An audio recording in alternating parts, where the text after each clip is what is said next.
বিএনপির ৩১ দফার ভিত্তিতে দ্রুত সংস্কার করে জুলাইয়ের মধ্যে নির্বাচন দেয়া যেতে পারে বলে মন্তব্য করেছেন দলটির স্থায়ী কমিটির সদস্য মির্জা আব্বাস। বলেন, লোভী রাজনৈতিক দল ও রাজনীতিকদের মূল লক্ষ্য ক্ষমতা, সেখানে দেশপ্রেমের লেশমাত্র নেই। আর ঐক্যবদ্ধভাবে শক্তিশালী জাতীয় সংসদ বিনির্মাণে আলোচনার মধ্য দিয়ে সব সংস্কার বাস্তবায়নের আহ্বান জানান দলটির স্থায়ী কমিটির আরেক সদস্য সালাউদ্দিন আহমেদ। আরও জানাচ্ছেন সাইফুল রিপন। রাষ্ট্র কাঠামো মেরামতে ৩১ দফা ও জনসম্পৃক্তি শীর্ষক কর্মশালায় সংস্কারের ৩১ দফা তুলে ধরেন ঢাকা মহানগর দক্ষিণ বিএনপির আহ্বায়ক। এই ৩১ দফার মাধ্যমে একটি সুন্দর বাংলাদেশ আমরা দেশের মানুষকে উপহার দিতে পারব।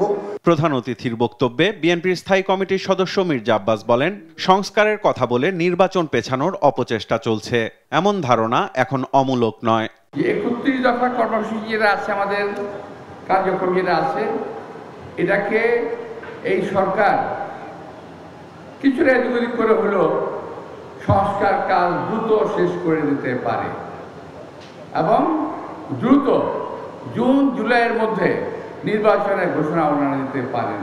বিএনপির সমালোচনাকারীদের সতর্ক হওয়ার আহ্বান জানিয়ে তিনি বলেন, কয়েকটি দল নির্বাচনকে ভয় পায়। কিছু রাজনৈতিক দল আছে যারা শুধুমাত্র বিরোধিতার জন্য বিরোধিতা করে, কার্যকর কোনো বিরোধিতা নয়। এই দলগুলো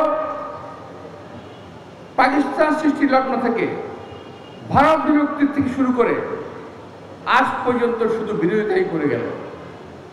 দেশ প্রেমের লেশ মাত্র তাদের ভিতরে নাই।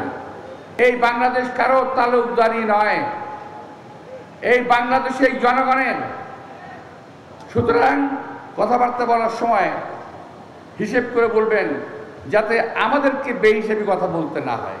এদিকে রাজধানীর বারিধারায় হেফাজতে ইসলামের ইফতার মাহফিলে যোগ দেন বিএনপির স্থায়ী কমিটির আরেক সদস্য সালাউদ্দিন আহমেদ। বলেন, দেশ ফ্যাসিবাদ মুক্ত হলেও তাদের দোসরদের অস্থিতিশীলতা তৈরির পায়তারা বন্ধ হয়নি। আসুন সবাই মিলে একটি শক্তিশালী একটি জাতীয় সংসদ বিনির্মাণ করি, যেখানে সকল সংস্কার প্রস্তাবগুলো আলাপ আলোচনার মধ্য দিয়ে জাতীয় ঐক্যমতের ভিত্তিতে গৃহীত হবে এবং সেই সংবিধানকে আপনারা নতুন সংবিধান হিসেবে অভিহিত করুন, আমাদের কোনো আপত্তি নাই। সাম্প্রদায়িক সম্প্রীতি কেউ যেন বিনষ্ট করতে না পারে সে বিষয়ে সজাগ থাকার আহ্বানও জানান সালাউদ্দিন আহমেদ। কোনো শক্তি যেন আমাদের মধ্যে সাম্প্রদায়িক বীজ বপন না করে দিতে পারে। সাইফুল রিপন, দেশ টিভি, ঢাকা।